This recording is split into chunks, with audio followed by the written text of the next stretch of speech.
Good to see you all again. Good morning, everyone. Good morning, ladies and gentlemen. Good morning, members of TEPSA or associate members of TEPSA. Good morning to all of you out there all over this beautiful virtual planet.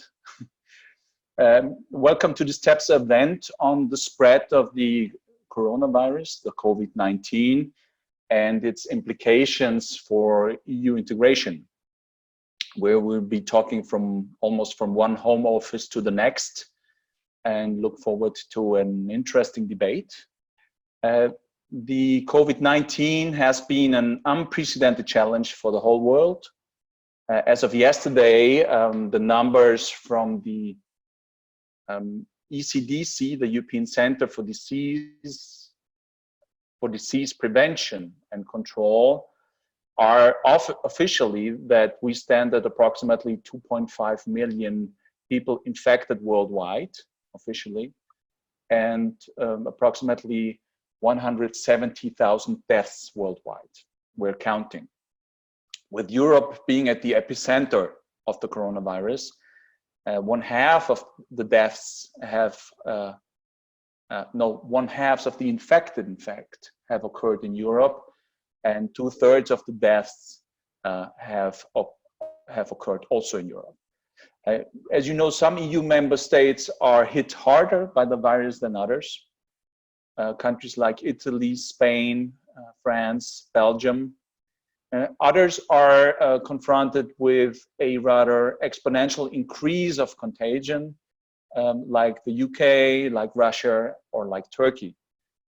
And compared to the economic and financial crisis 10 years ago, this is a symmetric shock, a virus that has not left out any country, basically, that knows no borders and that knows no nationalities.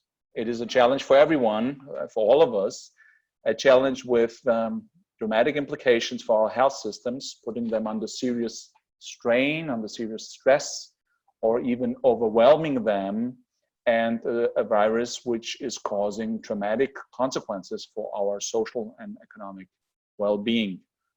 A challenge that in one way or the other can only be confronted together. Now, as you all know, the European Union has no real competences in health issues, but can support member states in coordinating measures to try and mitigate the consequences or the spillovers. Now, in the beginning, it was therefore logical that it was the member states that reacted first, unilaterally closing borders, reacted to a different degree and with different timings, different measures. The European Union was rather slow to respond to the crisis, trying to put the different actions back together, trying to protect the integrity of the single market in a crisis situation, where borders are closed, but goods still have to move between the borders, cross borders, where the EU tried to help and buy medical equipment on the world market, where it assisted member states in bringing home their citizens, and where it now tries to coordinate economic relief measures. Now, this delay in action also fueled criticism regarding a lack of solidarity. And while some of its institutions, mainly the European Central Bank, but also now the European Commissions, are trying to raise to the challenges, yet others have difficulties in finding their role.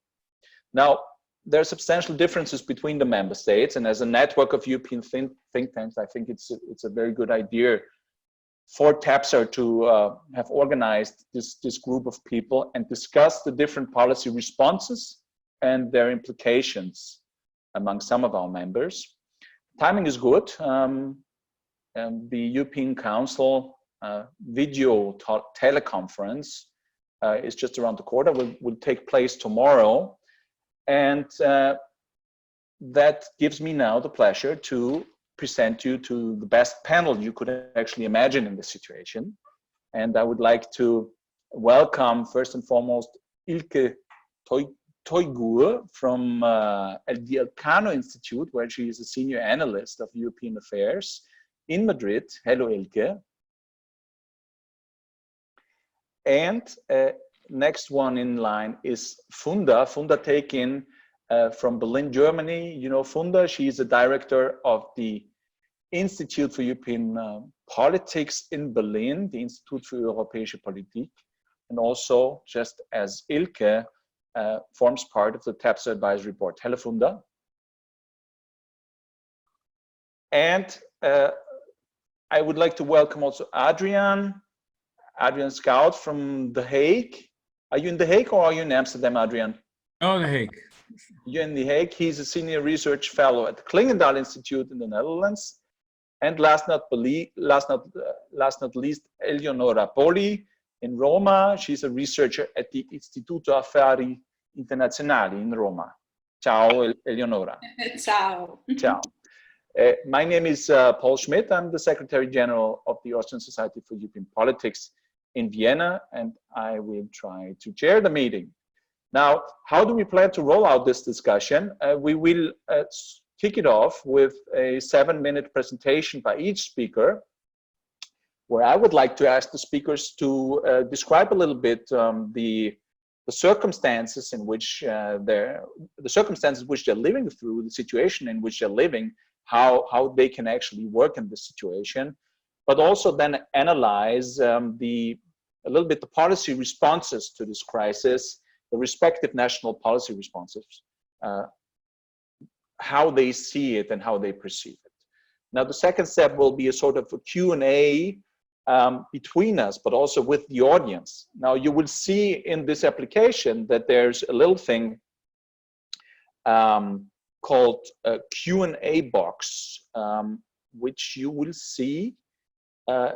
Q&A, it's below the screens, where you can actually ask questions, and I will take them up and pose them to the speakers. And a little bit further on, you can also raise your hand, basically, and we will try to get you into this discussion. This is something that where it says participants, you just click on it, and there's this application to raise your hand, and then we will get you into the discussion. Now, let's get this started. We will have a little bit more than 1 hour to discuss everything, and I would like to start with Ilke. Ilke, what's the situation in Madrid at the moment? I hear that there was a slight confusion about what kids could actually be doing, if they're allowed to leave their homes, if they can only go to the supermarket or go for a walk. And maybe it's not really a good idea to go to the supermarket with the kids, but what's the situation in general?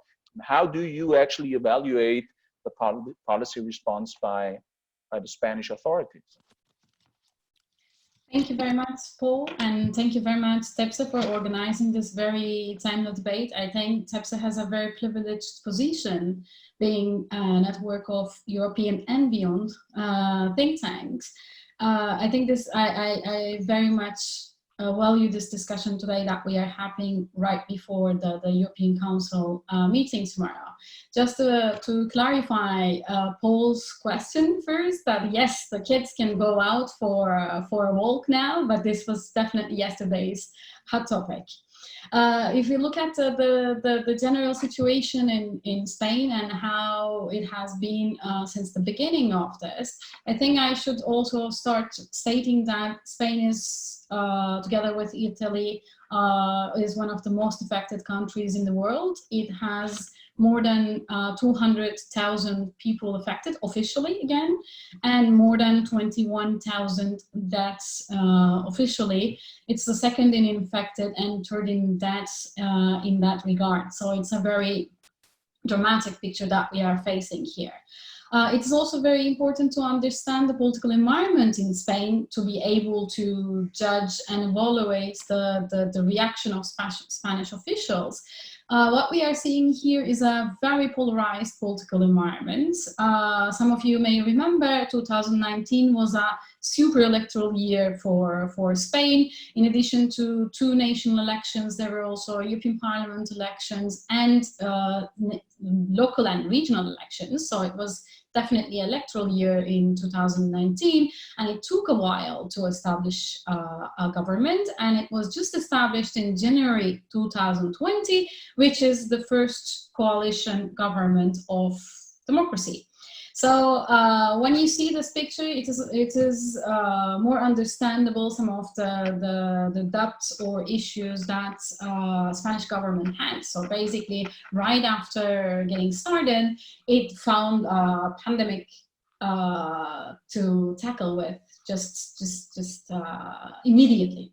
So this is the political environment. We also have to underline that there is now, as the third political party in the parliament, an extreme right-wing party, Vox, after the latest elections, and clearly this political party was giving a hard time to the government in the management of the crisis. So we are seeing that the usual bipartisan politics of Spain, with a very much logic of state policy, is a history now, and we are talking about a multi-party system with a great party competition and definitely a powerful opposition against the first coalition government of the country. So this is the political situation. In addition to that, Spain is a decentralized country. So with the state of emergency, the central government had to take the authority to itself, which you might imagine wasn't the greatest pleasure for the autonomous communities. So we also have these issues between the central government and autonomous communities, which adds up to the political picture. So when we connect this to what does Spain want from Europe, I think some of you might have already read the non-paper of Spain. I think we were very happy, we being the people at Elcano Royal Institute, because for years we have been working on the Spanish influence in Brussels, and this time we are seeing an upper hand. What does Spain want from Europe? As you have already seen, are measures for short-term liquidity, which are mainly in line with what they have been agreed in the Euro work meeting. In addition to that, Spain already announced that it is asking for a recovery fund, which is 1.5 trillion euros, which is a very big amount. So it created also debate among the other member states. But Spain's proposal, it's not just focusing on sharing burden, but it's also touching upon other important issues for the future of European integration, like ecological and digital transition of the economy, and what should be the purpose of these recovery process once the crisis, the sanitary part is not over, but more or less under control. So the Spanish proposal also introduces the role of the multi-annual financial framework in line with the European Commission. It's also encouraging the Union to go for European taxes. So it could be the way for looking for own resources, which could be opening the way for burden sharing. And it is also kind of balancing the budgetary contributions of other member states, so not necessarily adding an extra burden. So Spain was trying to formulate its proposal to burden sharing, but at the same time introducing the core elements of the new legislation, but also trying to balance the desires and wills of other countries. And this is how we see it, but I'm sure there will be other reactions from the other panelists. An interesting point that I would like to underline here is that Spain also included the external action and more strategic autonomy and technological autonomy dimensions in this proposal. So it wasn't just focusing on the economic dimension, but again, as in the case of ecological transition and digital transition, external action dimension was also very much introduced. So for sticking up to my time, I would like to put 3 facts and 3 interesting items on the table. So maybe we can go deeper on that in the debates. First of all, the core message of Spanish officials towards European partners, for me, have changed or have been cleverly complemented throughout the management of the crisis. Because in the beginning, it was solidarity, solidarity, solidarity, and the rest of the European member states should be showing solidarity to Italy and Spain. Then it was mainly converted into the functioning of the single market, and for example, the foreign affairs minister very interestingly said, either we all sing or we all float. So this solidarity discourse has been mainly converted or complemented, depending on where you are looking from, to the greater good for all of us. So this is the first thing that I would like to underline. The second thing is, some of you may already know that Spanish public has always been very pro-European. There are historical reasons that are beyond the scope of this talk, but even pro-federalist Spain has been. But one critical thing that I have been noticing in this crisis, different than the past, is that citizens are very much involved or pushed for being involved in the European debate. It is that we are seeing, for example, Pedro Sanchez appearing, the Prime Minister, appearing on public television, explaining the citizens how important it is, the European Council of the 23rd of April, like involving the European decision makers and other member states in the solution of the crisis. This is on the one side blame shifting, but on the other side kind of responsibility sharing. So it's an interesting phenomenon that we see, which connects me to my third point, which is Europeanization of national political spaces. So we have already seen various newspaper articles all around Europe written by leaders. We have seen von der Leyen on prime television in Spain, Charles Michel and Sassoli and other leaders. And this is a new phenomenon. This is why I will finish with this, because I think this is an interesting development that we can take away from the corona crisis and start thinking about our conference on the future of Europe. And it is an interesting situation that what we are facing here. So I think I will leave it just there, and we'll be happy to debate further when we are opening the Q&A section. Thank you, Paul. Thank you, Ilke, for your input. Let me ask you a follow-up question. Sure. From the economic assistance side of the European Union, we know that the Eurogroup has reached a broad agreement on 3 pillars of assistance, of economic help, which include, on the one hand, a credit line for the health system. Second point is an ESM involvement to facilitate credit to small and medium-sized enterprises. And the third one is this new SURE system to financially support short-time work and try to keep people in the job. And the fourth point, something which should also be discussed tomorrow and which is moved back from the finance ministers to the heads of states of government, is this recovery fund, which you have mentioned, and which is also at the core of, I understand, of this non-paper of the Spanish government. Now, my question would be, what are actually the main points that Spain would expect the European Council to decide regarding this recovery fund? Spanish non-paper includes this recovery fund, which is given as 1 to 1.5 trillion euros, and they are not necessarily funds, but they are grants to member states. And the core reason is not raising the levels of public debt. And the idea that the foreign minister explained that this is responsible, this is ambitious, and this is a way to finance the post-sanitary crisis in a way that will lead to cohesion among member states. As I have already explained in my introductory remarks, this recovery fund is also very much involving the traditional pillars of Spanish desire of keeping common agricultural policy and its funds and cohesion funds also on track. So this recovery fund is also going through that and connecting it to multi-annual financial framework. But additionally, which is also very important, I think, the ecological transition and digital transition is also very much underlined there. So there's also a desire to not let the new Green Deal die.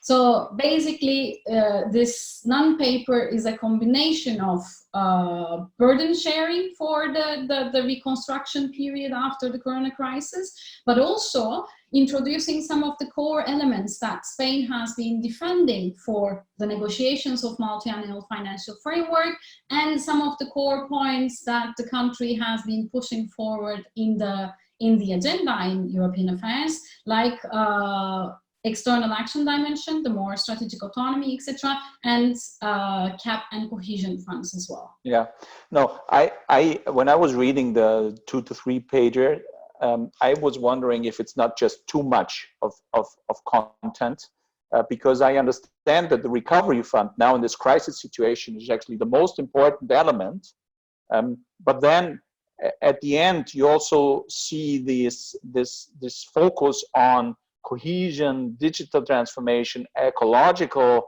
transformation, maintaining the importance of agricultural funding, etc., etc. It's just it's a lot. It's maybe asking, maybe putting bits and pieces and issues into this non-paper, which are not so much in the forefront of discussions to mitigate the crisis consequences. That was my impression. I think you cannot have everything, but I understand the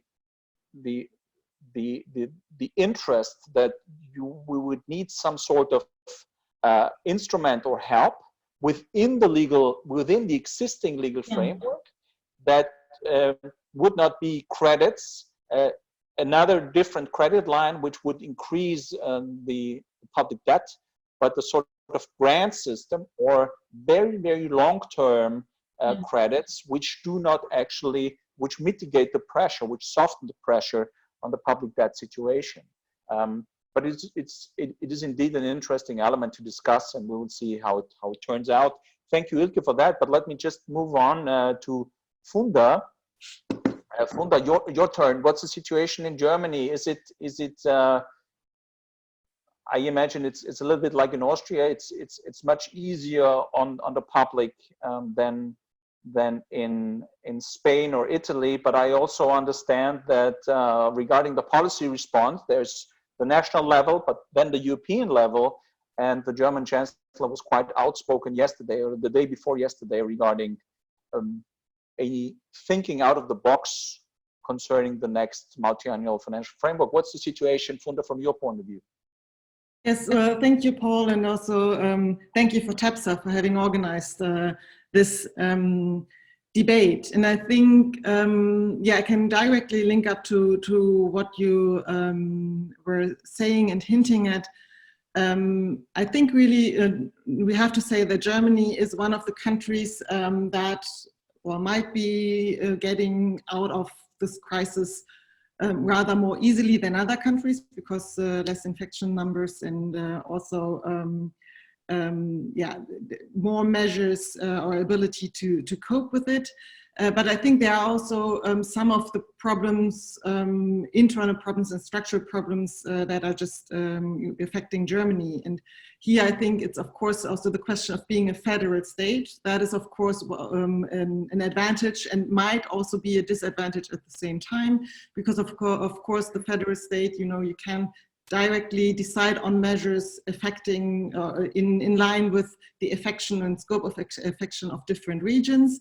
But of course, then you also have the question, and this then regards to the public opinion of, you know, why can certain shops be open in one city and they cannot be open in the next city. So I think these are then also questions that affect our everyday life. And I think currently the focus in Germany is more on how to get out of this lockdown or social distancing situation as such, but the Chancellor here was also very clear on the fact that we are just at the beginning of the pandemic and not at the end of it. So we have to be more patient with regards to that. But I think I wanted to kind of structure my intervention also with focusing on the idea of the solidarity issue within the European Union, and then how to, well, Germany's position on how to structure the crisis management and the crisis management measures as such. And I would want to kind of line out or lay out 3 lines of thoughts in order to contextualize and understand Germany's position in this crisis management. And the first one is that Germany's strength might turn into a weakness. The second part is then Germany wants to use the complete toolbox of crisis management. One could also read that as everything but Corona bonds, so to speak, but I'm going to elaborate a bit more on that later. And then finally, linking that to the question of future of Europe and how to structure that, then, you know, Germany's focus on solidarity. And this, of course, also, you know, all points also link up to the issue that Germany is going to take over the presidency of the Council of Europe in July. So I'm now going to briefly run you through these 3 lines of thoughts in order to explain what I mean. With regards to Germany's strength might turn into a weakness. I think this also links up to the previous crisis that the European Union has gone through, and this is the financial crisis and also the migration crisis, because Germany seems to be one of the EU member states that will be able to get out of this crisis not unaffected, because it's a symmetric crisis that you rightly pointed out, Paul, but it might be less affected than other member states. And this links up, of course, to the, as I already highlighted in the beginning, to the infection numbers in Germany. They are high. We're ranking 5th place in the world. But death tolls are comparably low. So if you compare that, and also the health system so far has survived the stress test. So this is one big difference to other EU member states, and here most importantly, Spain and Italy. And Germany has also been able to put up a large-scale emergency rescue program on a national basis for supporting the German economy and the labor market, totaling 600 billion euros altogether. And in order to do so, it gave up on the so-called black zero policy in the state budget, with taking up new debts of about 150 billion euros. And Germany was able to do so because the general debt was about 60%, which of course provided a leverage for such action, which might also be different in other EU member states. So this is also one reason for maybe why Germany is rather strong. But of course also Germany's economy is export oriented and hence might be rather resilient, but still it is a demand and supply shock. And also the expectations for 2020 is that the economy is going to shrink by about 5% this year. So of course Germany is going to be affected. So there are basically 2 scenarios why I think that this fact that Germany might rather be strong in this crisis might represent a dilemma turning into a weakness. And this first one is that expectations for German leadership in this crisis might rather be high, and then Germany might not be able to live up to it, mostly because it is not willing to share debt risks in the scope as expected.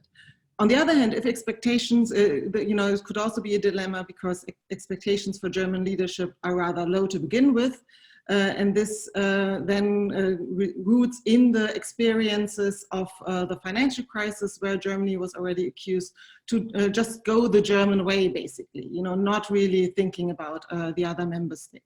So I think both ways won't represent a perfect starting point for taking over the presidency of the Council in July 2020, and we might want to keep that in mind with regards to our considerations. Now, with regards to Germany's position and how this actually looks like, as I said before, the German government's approach to managing the crisis does not, well, not officially or not yet for the time being, include Corona bonds. But the focus so far has been more on, they always emphasize, you know, we need to use the complete toolbox of crisis management issues. And this is, well, basically the measures that were decided by the ÖGfE with the ESM measures, the European Investment Bank and the SURE program. These are all in line what Olaf Scholz and Heiko Maas had been outlining in an article just prior to the meeting. So this is really responding to the Germans' position. However, I think we have to diversify this picture. And here it's also the debate in Germany by economic experts, because there are certain voices that actually promote Corona bonds, referring also to the example of the oil crisis in 1974 as a precedent for joint debts raising. And while on the other hand, also it's a controversial debate, because there are also voices that then simply say that, you know, bonds as such are not the solution, because there are structural problems in certain member states that will not be solved by joint debt raising. And also the political experts, some of the political experts criticize the German government for not sending the right signal. And this mostly relates to the fact that, of course, you know, technical decisions have been taken and they might be been good ones. But still they are too technical. So it's really more the fact of sending a sign of solidarity and more having the vision for the future and how to move beyond the crisis. But basically there's also a fear in Germany that Corona bonds as a revenant of an already discarded concept, how Altmaier put it, might actually fuel anti-Eurosceptic populist voices in Germany. And here it's of course the question of the Alternative für Deutschland, who has already jumped on the train. But I think here's again the dilemma and the difference to other member states, because there it's the contrary case is relevant, because here you know, refusing Corona bonds might actually you know, fuel Eurosceptic populist movements in those member states. And then another point is that also the Grand Coalition might not be very united on the question of Corona bonds, because it's more, the opposition to that is more a Christian Democrat than a social democratic position. And that might also be an explanation why Olaf Scholz, the German Minister of Finance from the SPD, is not really mentioning the issue of Corona bonds, but is more focusing on the other measures that the government is promoting as such. And the reason or the explanation the German government is providing for focusing more on the complete technical toolbox is a matter of timing. So they say, you know, this crisis demands rapid action to support and setting up the economy, and Corona bonds will take more time, at least a year. But, and this is something that also Merkel highlighted yesterday, and also before that, there were already voices that Corona bonds might eventually be in the picture as some sort of a last resort. And also Merkel highlighted readiness to fund recovery through larger EU budget, and also the European Commission borrowing on the market against the security of the long-term EU budget as such. So I think there are, you know, flexible positions also from from Germany's side in order to find a solution for the recovery. But finally, and this is my last point with regards to the solidarity issue and the future of Europe. And I think here the narrative of the EU emerging stronger out of each crisis, hence basically defining crisis as drivers for the European integration process, might be revisited, because it was definitely true for the enlargement crisis in the early 2000s, the constitutional crisis between 2005 and 2009. But now this, and also the financial crisis in 2008 has actually, in the long run, kind of laid open the flaws of the economic and the monetary union, and then resulted in respective reforms to that. But with the migration crisis already in 2015, there the solidarity issue was already very highly debated, and so far has not resulted in reforms that sufficiently strengthen the common European asylum system and the migration policy. And the COVID-19 pandemic actually strikes right at this moment where we're still struggling from the solidarity issue from the migration crisis. And I think this is also relevant in the Italian debate. So I think what the German position here is, Heiko Maas called it the living solidarity. So really taking it step by step and showing the solidarity whenever needed, because Germany, of course, is aware of, that Germany can only be strong if the other EU member states are also strong. Our federal president, Frank-Walter Steinmeier, has also pointed that out. And also Merkel spoke about, we have to act on solidarity. And I think this is something that Germany really wants to be very clear and open about. And I think it's also really the way forward, that we have to maybe not focus only on discussing, about solidarity, but really kind of showing and acting solidarity in order to move forward and not put the future of Europe at risk. And I think I'm going to end there. Yes, thank you very much, Funda. I think I'm always optimistic, and I believe that maybe we're not so far apart because symbols are very important. Okay, I understand that. I mean, Corona bonds, Euro bonds, joint debt instruments do have or will have a role to play. But in the end, what it comes down to is that we will need a lot of money in order to finance the recovery of the European economy. That's a fact. We have short-term instruments which are already in place, which are legally supported, which can be triggered quickly, and then we have ideas for new instruments which take some time. But whatever name you give them, the fact is that we actually need a lot of money, and this is what is important in the end, that we help each other. The question is, the Austrian perspective is that we have to work with credit lines because the money has to be paid back, okay?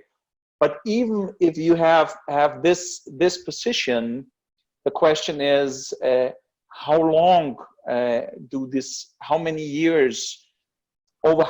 years do you actually stretch those credit lines? Because if you look at the time, if you look back in history at the time after the First or Second World War, you also had many credit lines in the Marshall Plans, which were stretched over 40, 50 years and were de facto grants given to countries in order to kickstart their broken economies. So maybe there's middle ground for compromise there, keeping in mind the difficulties in the different national opinions, of course. But my follow-up question also to you would be, Funda, do you think that people in Germany already understand, and I'm not talking about the president or the chancellor or the foreign minister or the secretary of EU affairs, do you think that the general people actually understand that their welfare, their economic welfare, depends on the well-being of the other European neighbors? Well, okay, I don't have any poll figures right now with regards to that in mind, so it's more a feeling rather than backed up by figures. But I think Of course, the initial reaction to crisis always is, you look into your own backyard and, you are interested, your first interest is your own interest. But I think, of course, being part of the European Union and being part of the system, I think that the general public does understand that the European Union is important. Of course, then you have those rather more Eurosceptic trends that have become stronger also in the migration crisis, that actually might then also be fueled by this crisis. So I think in general, the general, what do you call it, the permissive consensus on the European project has been rather breaking apart or shaken in Germany already throughout the past years. And we simply have to be careful that this is not further taken down by this crisis. But I think the general support for joint European action is still given in this crisis. However, with regards, and this was already the fact during the financial crisis, with regards to, really, why should we pay, debts for Italy or other countries, that is an issue also in the German public. And this might also be the reason why, the political debate has actually not touched that upon that issue so clearly, but rather focused on the measures that can be taken. Okay, thank you, Funda. We will discuss that later on in detail. Let me now turn to Adriaan. Adriaan, the Netherlands at this point in time is let me be provocative, is somehow playing the role of a bad cop here, is accused of not showing enough sense of empathy or solidarity. What's the situation in the Netherlands regarding the national response to the COVID-19, and how do you analyze and see the European response which is drafted in the Netherlands? Yeah, thank you, Paul. It's good to have the TEPSA network in this point in time, and I think we need more than an hour and a half to discuss this, and I think we really should discuss it further. As regards the position of the Netherlands, I could, of course, refer back to Austria and ask how the situation is there. I think you should, and I will try to respond to you. we'll see that later. I think we're well hiding behind you. Don't worry. I know, and you personally, but I think a lot has been already said here about our situations at home and the debates about the Eurozone, basically, where we are. Let me try to explain the background of the way we're now perceived in the EU and how this reflects on debates that I see in the Netherlands. And it's just my impression, and I'm not spokesperson of the Netherlands, so keep that in mind. One thing that you have to understand is that in terms of economic effects, according to the IMF report, I think we're the third hardest hit economically in the longer term, because we are an open economy. We're a small open economy. The Netherlands, the Dutch economy really depends on the global economic situation now, and this has a very strong impact on the Netherlands. And I think we're well aware of that this is a crisis that will not be solved next year, and there will be drastic measures to come. So that's I think a first point to make about the position in the Netherlands. Now, as Paul already mentioned, there's been quite a storm about the position of the Netherlands, rightly or wrongly. This is partly shared by the public and the media. we have, let's call it the sort of elitist media, which is very strongly behind solidarity, and as I read it, even makes a fool of Rutte and Hoekstra. But that's, I would, if I would have to guess, or maybe I should use a poll done by the sort of more broader shed newspaper, which showed that 3/4 of the Dutch are behind the Dutch government on this. So that it's a strong division, and we can also see it back in Parliament. 2/3 of the Dutch Parliament already decided less than a year ago that at any possible occasion, the ever closer union reference should be scrapped from the treaties. So 2/3 majority.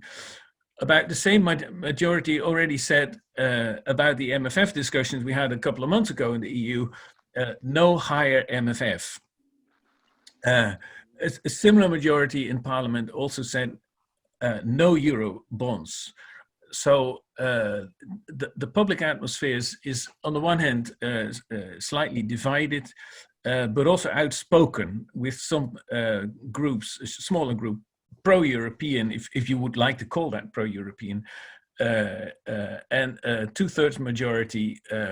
I wouldn't certainly not call it anti-European, but not ever close union, not the MFF, not Eurobonds, and we have a big debate about how to present this diplomatically.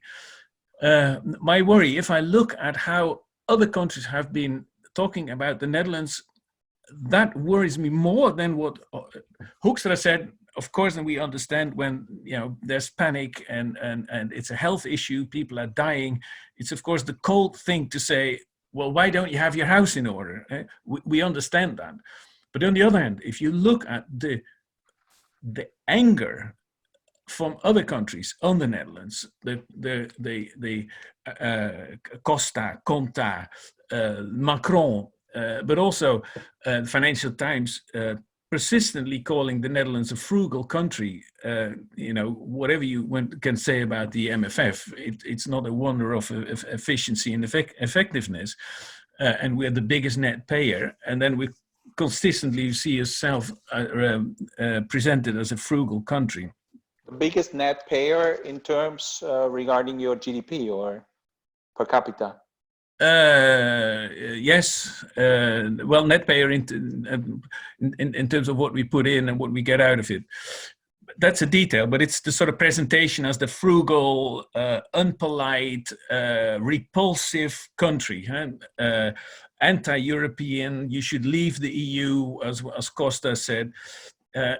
I'm afraid that this is going to create the impression here. And I'm just guessing, but this is my worry. This is not our Europe. This is not our union. This is not our euro. This is not our MFF. And maybe even sometimes this is not our Germany, because we're not quite clear on what Merkel says. So that's the context. Second point I want to make is about the Netherlands, and I'll be brief. The Netherlands, look at the Eurobarometer, is pro-European. We're always ranking highest. And that may sound like a paradox, and I'm going to explain the paradox. But look at the Eurobarometer. We are persistently pro-European. But the Netherlands is a country, a European diplomat once referred to the Netherlands in a private conversation to me as, you're the masochist of the EU. Whenever you want to reform, whenever you want to hurt yourself, you will do it. That's what we do. We want not European integration, we want European cooperation. Look at Rutte, it's not quite often understood. We want a strong Europe built on cooperation. And in his attitude, in his approach, this government and Rutte personally, he has kept the anti-EUs, well behind him. So apparently, this government is doing quite a good job in a way by keeping the Netherlands on the line if we're pro-European. But the atmosphere can turn pretty sour, and I'm not sure whether sort of the European leaders understand that. And this is not just about trust in Spain, Belgium, etc. It's also about probably a losing of respect for Centeno, for the Commission, and for other European leaders. Now, how to get out of this? And this is where I want to show some slides, if I may. Because I think the solution, and we have to find a solution, and we have to stop talking about solidarity, solidarity, solidarity. We have to start talking about solidarity and solidity. We can only get out of this crisis, that's my thesis for the discussion, if we talk about solidity too. And solidity means growth. Now, if you want to get out of your debt situation, you have to grow. That's much better than austerity. And that raises the question about the solidity and hence about convergence. And now I'm going to do something which I hope that will work. I'm going to share screen. Yep, does it work? So it does work. Okay. Now, the first thing I want to show is 5 minutes, Adriaan. Yeah. Just I want to say we did see some convergence. It's not that nothing happened since the introduction of the euro. These are the I believe the balance of payment. I can't see it on my screen, but the balance of payment situations where we can see that countries that run a huge negative balance of payment situation really reformed in that respect. The red line is, of course, Germany with a big plus. The Netherlands would be even higher than the Netherlands. But we see, for example, that Spain resolved its balance of payment issue. So it's Italy did the same, by the way. France is the flat line and hardly did much in that respect. So it's not that there is no convergence or nothing has been done in the countries. That's my first point. The budget, the primary budget deficits, there's also something we can see that countries have been doing quite well when it comes to the austerity. Italy runs a primary budget surplus, for example, and the deficits have been gone. But we speak too much about the financial situation. We have to go to the underlying situation. On this sheet, you can see the competitiveness indicators. And here we see, and that's a worrying sign, divergence in the competitive strength of member states.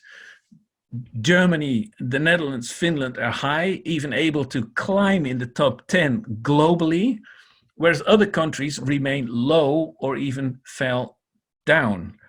And that is not just in absolute terms, it's also in relative terms. The EU as a whole, its competitiveness has gone down compared to the rest of the world. And we can indicate the countries individually that did not keep up with the strength development that the EU needs, but also what their own countries need.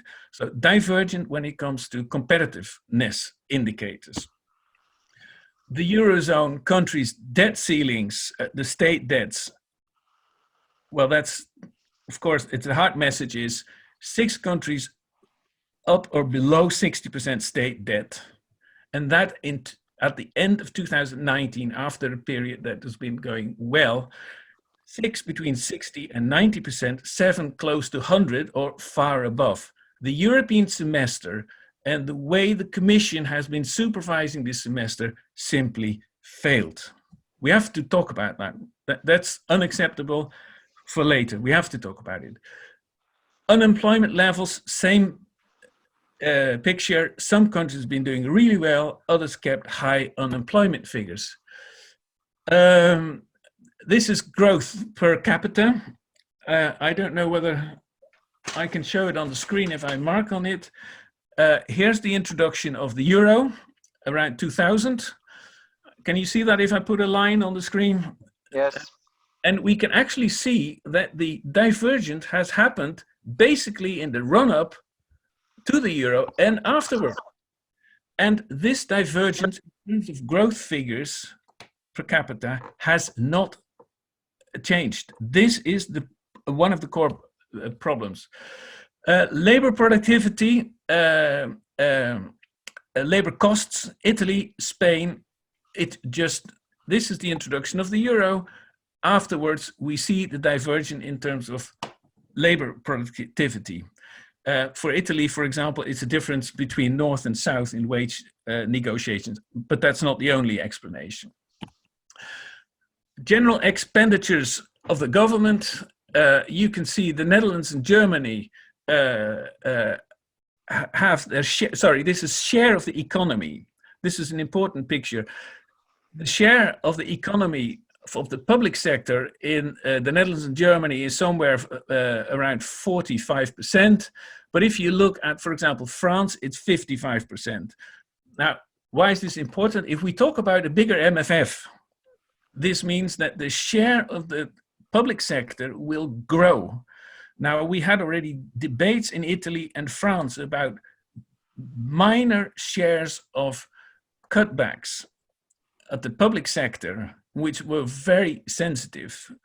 Now, if we're going to increase the MFF, we have to make sure that that also leads to a decrease in the national share in the economy, but basically divergence.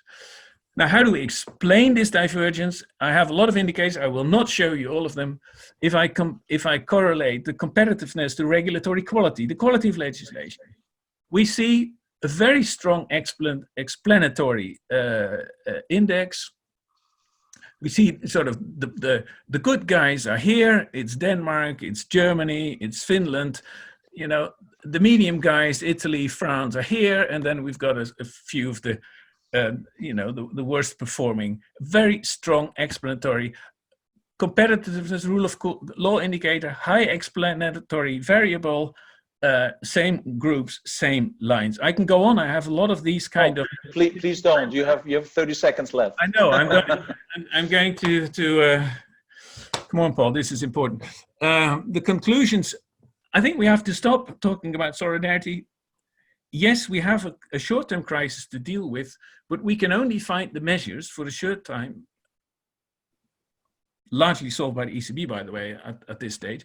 But if we have to move on, we have to bring this back in, because we have to go back to trust and see how we can combine solidarity and solidity. And there's this problem of convergence that's very strongly also here in the debates in the Netherlands.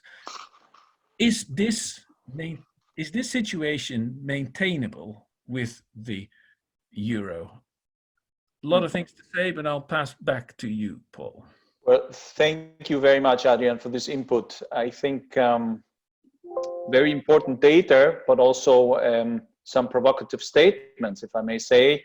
A follow-up question for you. I mean, you are concluding that the EU needs more solidity and maybe less solidarity, but also referring to this argument of let the countries that have high debt ratios and that have economic problems, let them bring their house in order first. Let's move on. Now is the time to talk about convergence. But the question is this not out of touch? Some people would argue that this is out of touch with reality, because it is not Italy's, France's, or Spain's fault to be hit by the COVID-19 shock.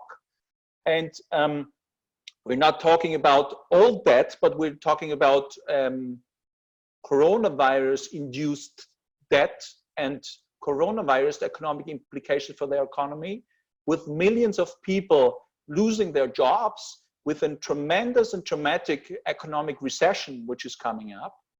And the question is, how can we help those countries with issues, with challenges which are not their fault in this current situation? And I mean, the help which we're trying to structure is crisis-related and temporary and limited. Is this the right time to talk about economic failure in the past and structural issues?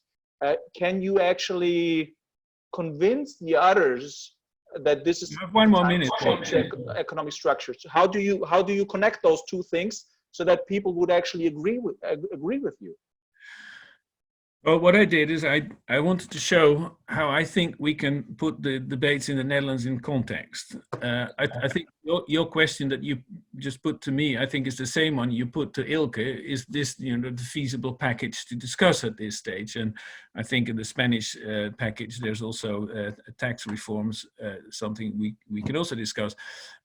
I think we do not get out of this situation if we only talk about short-term measures and then wait for the long-term measures later. Because if we have to, fundamentally, this is about trust.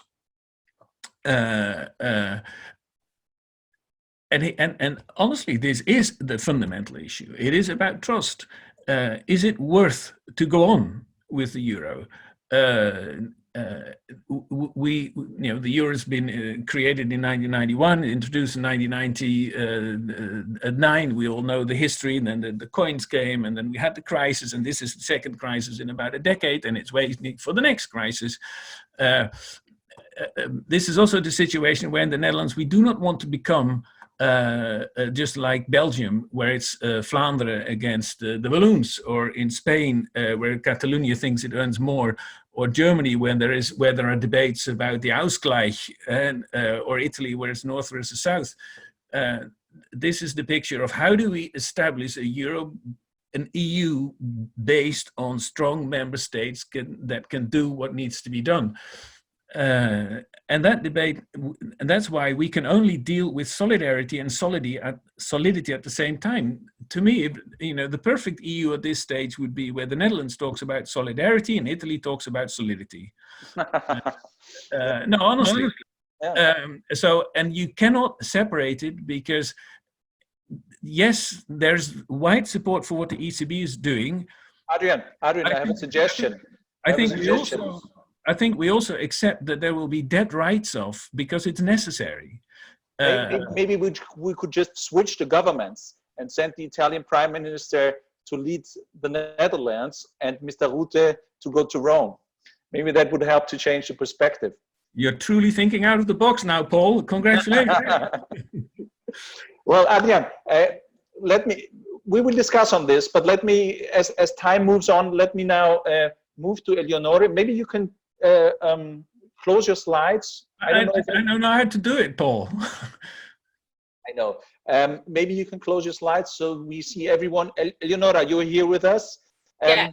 Let me turn to you now. What's the situation at the moment in Italy, and how do you perceive the whole debate, and what is the Italians' approach to European response between solidity and solidarity, of course? Well, actually, I agree with Adriaan. We need both. We need both solidity and solidarity, but I don't agree with the idea that the EU should be about cooperation and not integration, because we are already integrated. So if Italy or Spain are going to fail, the European Union, unfortunately, is going to have repercussion even in the Netherlands. So talking about cooperation today doesn't make much sense. But on the other hand, I agree that Italy is in a bad economic and political even situation, and this is linked to the, yes, coronavirus crisis, but it has deeper roots. If you consider the Italian economy, already in 2019, the growth was very limited, and we already had a very high debt GDP ratio. It was around 130%. This year we are talking about an increase of the debts that is going to be, it could reach 180%. So it's going to be unsustainable for the Italian economy. So this is one of the consequences of the coronavirus. So making deeper a crisis that was already there. But there's also the political dimension that we need to consider, especially when it comes to European response. Italy was already one of the most anti-European countries in the European Union. In spring 2019, around more than 50% of the citizens who did not trust the European Union. And this was based on both anti-European propaganda pushed forward by anti-establishment party or anti-European parties such as the League, which was in the government last year, but also a set of policies that were implemented by the Italian government, which were kind of propagating austerity all over Italy. And the negative repercussion of austerity was, of course, paid by the lower classes, together with the migration crisis, where, as Funda was saying, we saw very little solidarity. So the context where the coronavirus exploded was already a situation where the economy was not growing, and the majority of the Italians were against, basically, the European Union. In this context, we have Conte governments, the second Conte governments. As you probably know, in September last year, in August, end of August last year, we had a reshuffle in the government. Lega, which was the leading party together with the Five-Star Movement, decided to leave the government. It was part of a political maneuver to take the lead of the country, which failed. Italy is a parliamentary republic, so basically there was a reshuffle in the parliament, and a new government was formed between a coalition government between the Five-Star Movement and the Democratic Party. But this new government, led also by Conte, was not really well seen by the majority of the Italians. Actually, only 40% of the people supported the government, because it was seen as a sort of betrayal of people willing. If you consider that at the European parliamentary election, at the regional election, Italians show a clear support towards right-wing radical parties. So having a left Five-Star Movement government was not actually what Italians wanted, if you look at the polls. Now Conte is enjoying a high ratio of support, like in any other European countries. You know, in a moment of crisis, of course, the majority of the citizens tend to trust their government. But this is not going to last if you consider that Lega is still the first party in the poll. So the risk is that after the crisis, if we don't have the right political response, this government is going to fail. This put Prime Minister Conte and his government in front of the need to find concrete answers. So answers that could boost the Italian economy on the one hand, and that can also be sell to the public, basically. That's why at the beginning, Conte was promoting the idea of the Corona bond. The Corona bond was a way to mutualize Italian debts in a moment to cover basically the cost of the Corona crisis. It was not something to be dealt with previous debts, but it was something to put on the table as a new tool. This, of course, did not pass because of several political and economic reasons. As Funda was saying, it's also difficult for northern countries to sell this to their electorate, so this is understandable. But on the other hand, the European Stability Mechanism, even with no conditionality, is very hardly acceptable for the majority of the Italians, even though at the moment we need that. And probably we are going to use that. And it's hardly acceptable because we have the memory of what happened in Greece. And the majority of the Italians see this as a sort of Troika coming back to Italy and telling Italians how they should behave.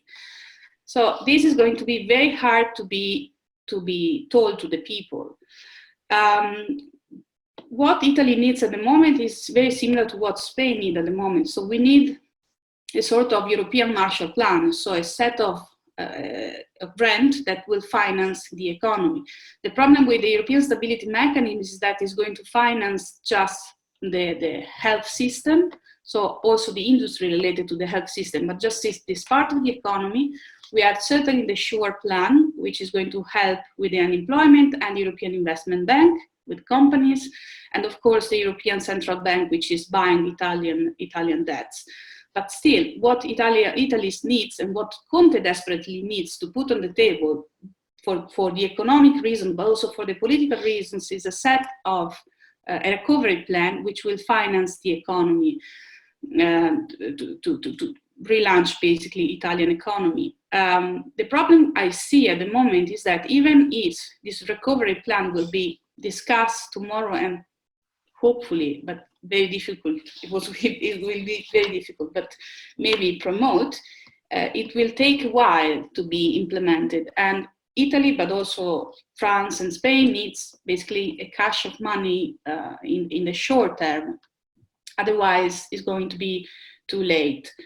And the consequences are going to be paid by all other European countries, or at least Eurozone countries, because there is the chance that Italy is going to declare default if the debt is going to be too high, or even if the measure promoted will not be enough, we might have the rise of anti-European parties and maybe, propaganda to exiting from the Eurozone. Italy is still one of the biggest economy of the Eurozone. This we need to remember this.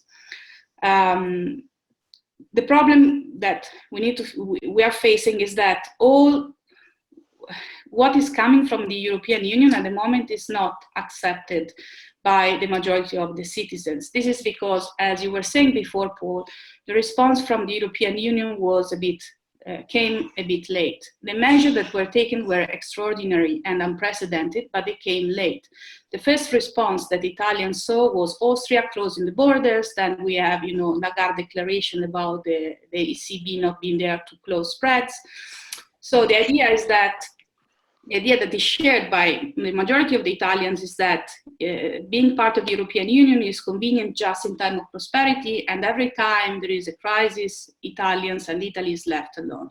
So the moment the government needs to fight this idea, which was built also on a clear propaganda by anti-European parties in the opposition.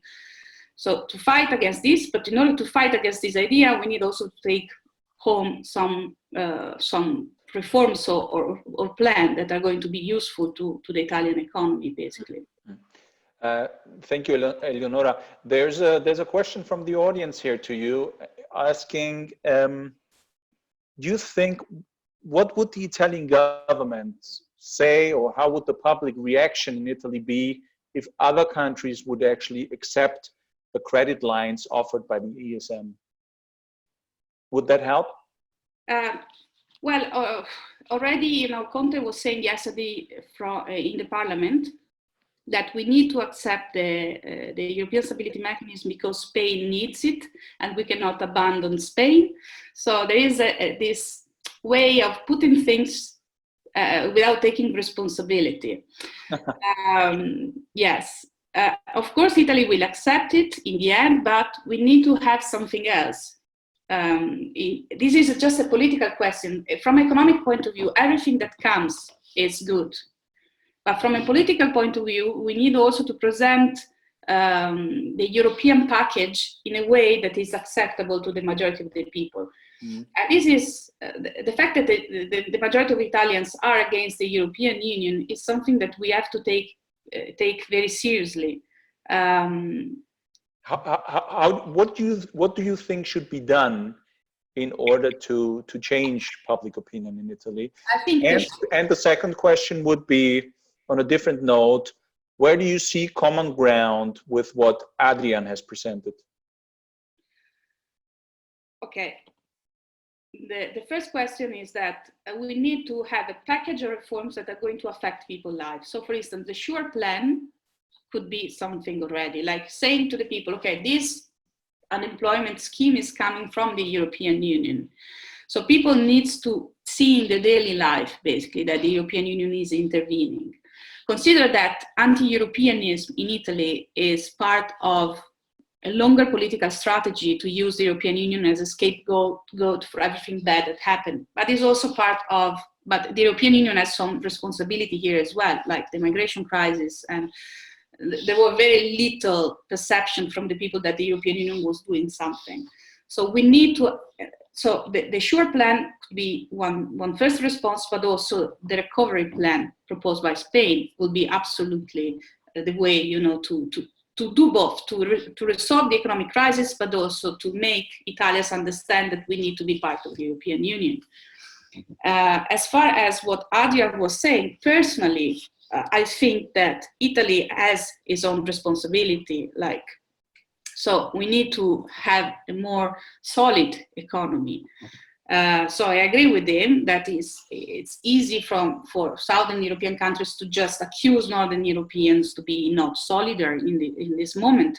But it's also a matter to do our own homework. But as you were saying, this is an unexpected crisis, and we could not predict that the coronavirus would hit our economy. So we cannot speak now about the need to rebuild the economy and again, reform the economy. We need at the moment to have an unprecedented political and economic decision over the future of the Eurozone. Mm-hmm. Thank you, Eleonora. We have 10 minutes left for the discussion. Who would like to come in? Let me remind the audience that there's a little button below the screens, which is called Q&A, where you can actually click on the button and then ask your question. And there's also the possibility, if you click on participants, to raise your hand and get into the discussion. And I have a slight feeling that Adriaan would like to say something. Adriaan, what's your view? I can't hear you. Turn on your microphone. Yeah. No, I mean, this sums up the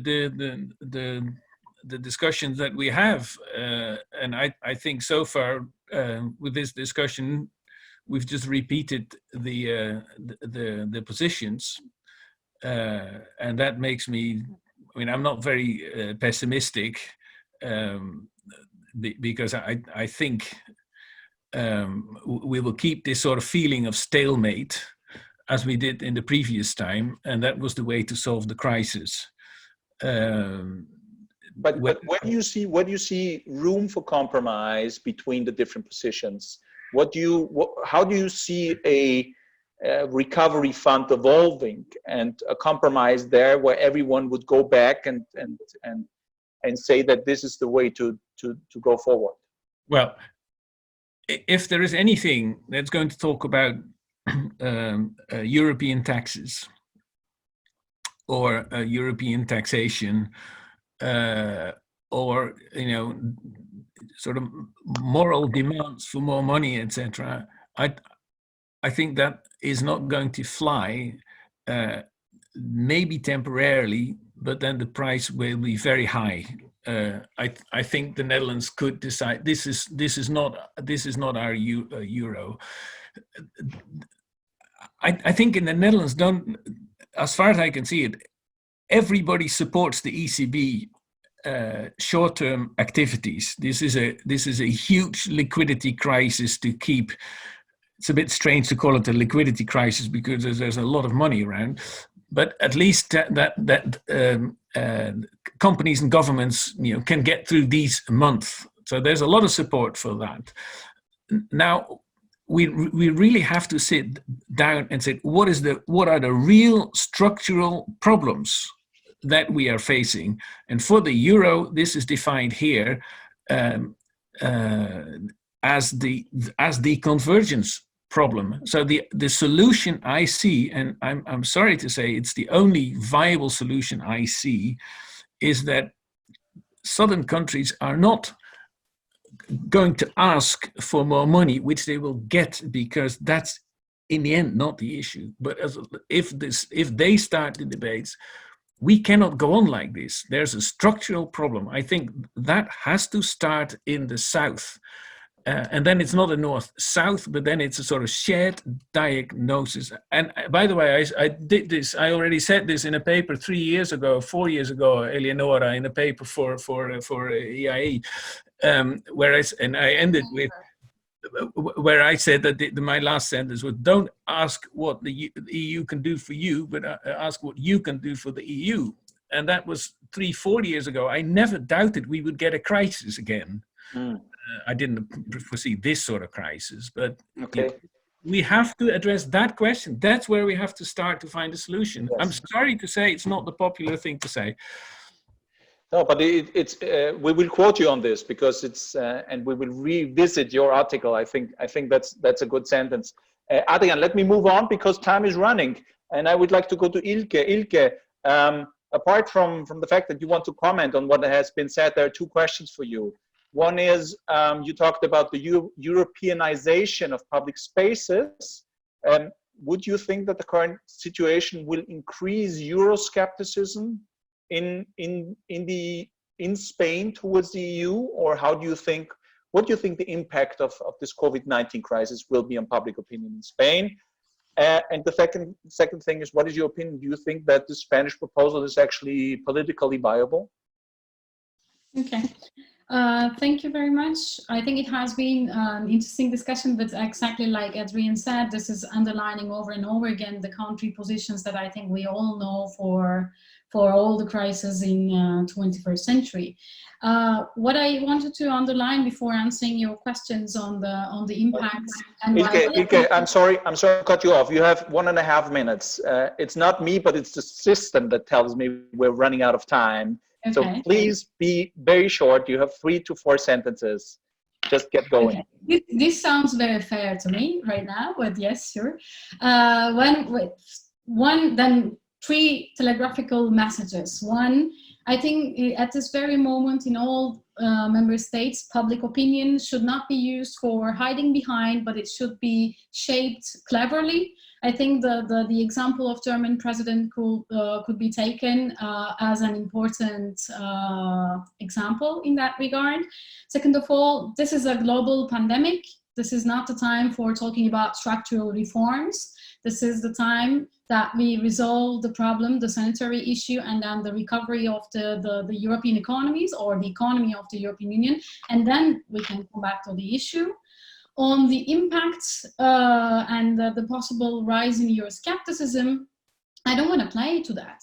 What I wanted to underline when I was talking about Europeanization of national political sphere, actually it could even be a good thing if the policy outcome of the European Council tomorrow and all the other moves that are coming in the recovery plan are helping these countries in need towards an exit from this pluri-crisis, not just the sanitary, but also the economic one. And one final remark, since you have already given me a very short time, and when we talk about Italy and Spain, we are talking about the 3rd and 4th largest country in the European Union. And Italy is a founding member state. So I think we should be always careful when we are treating other member states with like lazy kids around the block. I'm sure they wouldn't want to be in this position. It is very clear that more political reforms and structural reforms are needed.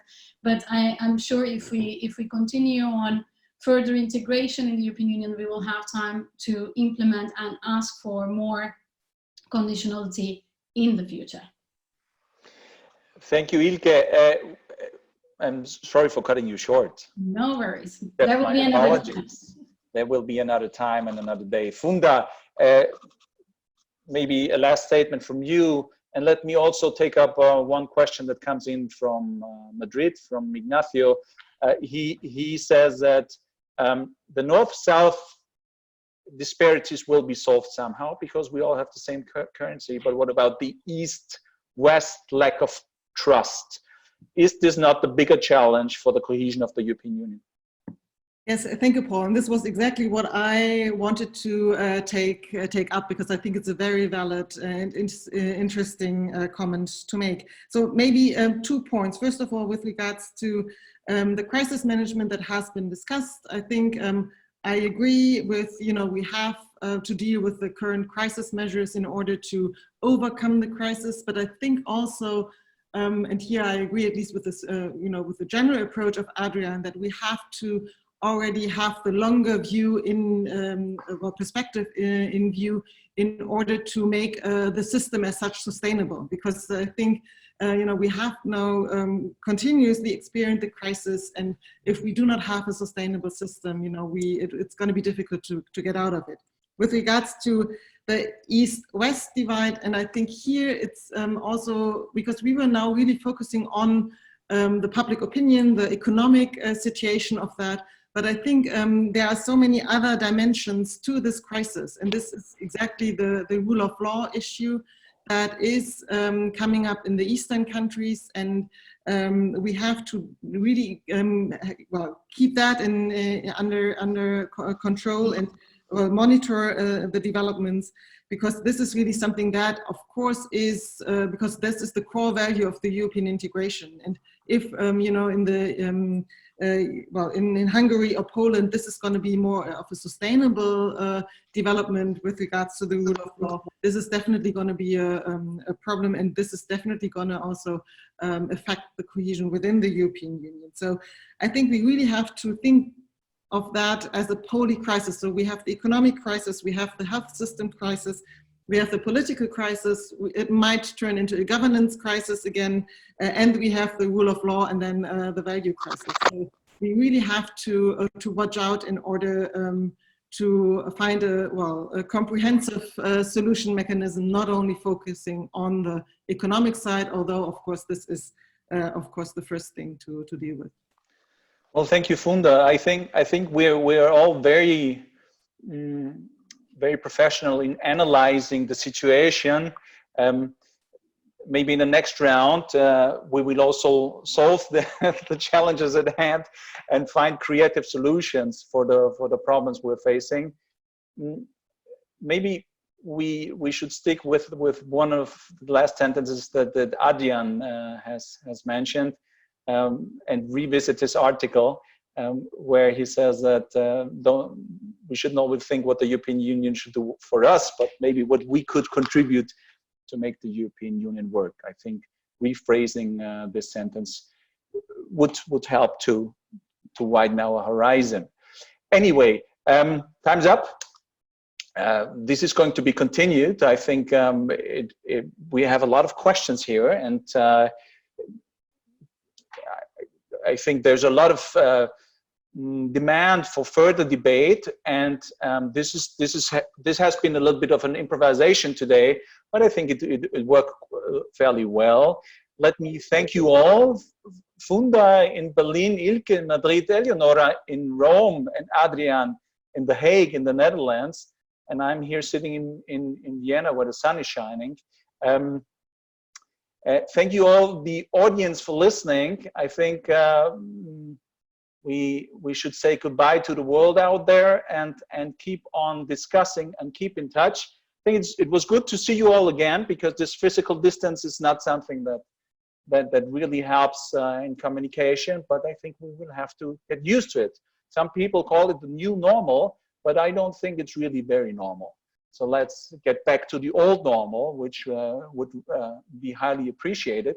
Anyway, take good care of you, and thank you, TEPSA, for organizing all this. And keep in touch, and just keep exchanging views, and we all keep learning. Ciao from Vienna.